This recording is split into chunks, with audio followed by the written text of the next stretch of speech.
right, today we're going to dive into something we all deal with and honestly get frustrated by, our memory. We're going to break down how it really works, and trust me, it's probably not what you've been led to believe, so let's get right into it.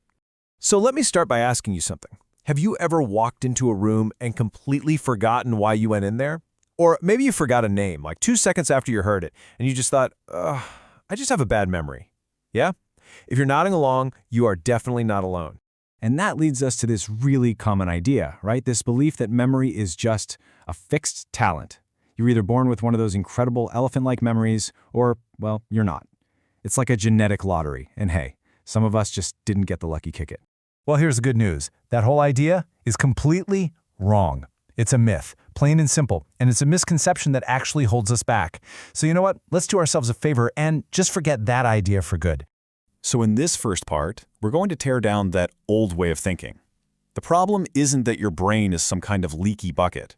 The real issue, and this is actually the great news, is somewhere else entirely. See, here's the crucial thing to understand. The challenge isn't with storing information. Your brain is amazing at that. The real bottleneck is recall. It's the process of pulling that info back out when you need it. And the best part? Recall is a skill. It's something you can train, improve, and get way more efficient at.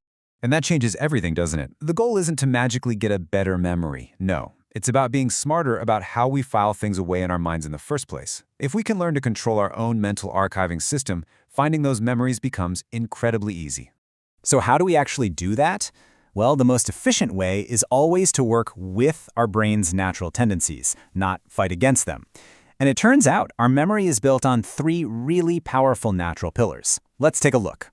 And here they are: visual, associative, and emotional. Think of these 3 as the secret language of your memory. Once you understand them and start using them, you can fundamentally change how well you remember just about anything. Let's start with the first one, which is arguably the most powerful of all, our visual memory. Our brains are literally hardwired to think in pictures. I mean, think about it. When you remember your last vacation, you're not seeing a spreadsheet of dates and times, right? You see an image, the beach, a bustling city street. Every single time you have a thought or a memory, your mind automatically creates a picture. It's called visualization, and it's happening constantly, whether you realize it or not. And this is why it's such a superpower. Some studies suggest that over 90% of the information our brain gets is visual. We process images so much more easily than abstract things like numbers or names. That's exactly why the best memory techniques are all about taking abstract data and turning it into a simple, concrete image you can actually see in your mind's eye. Okay, moving on to our second pillar, and this is where it all starts to connect. This is the associative pillar, or what I like to call the chain memory. Because here's the thing, no memory exists in a vacuum. Just think of it like this. Every memory you have is one link in a massive, interconnected chain. And when you grab onto one of those links, you can't help but pull up the other ones it's connected to. Here's a perfect example. For a lot of people, just hearing the anthem from the 2006 World Cup is enough to set off a huge chain reaction.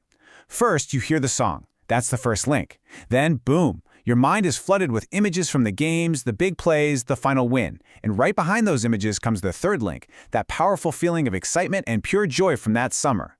One little trigger pulls the entire chain right along with it. And that feeling, that brings us perfectly to our third and final pillar, the secret ingredient of emotions.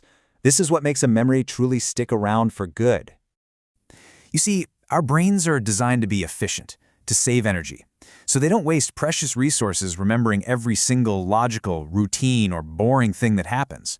Why would they? Most of that information just isn't important for our survival. Let me ask you, what did you eat for lunch last Wednesday? For most of us, that's a tough one. No idea. It was a routine event, totally forgettable. But what if last Wednesday was your anniversary and you went out for an incredible dinner to celebrate? Oh, I bet you'd remember every detail, wouldn't you? That's because emotion acts like a giant save button for your memory.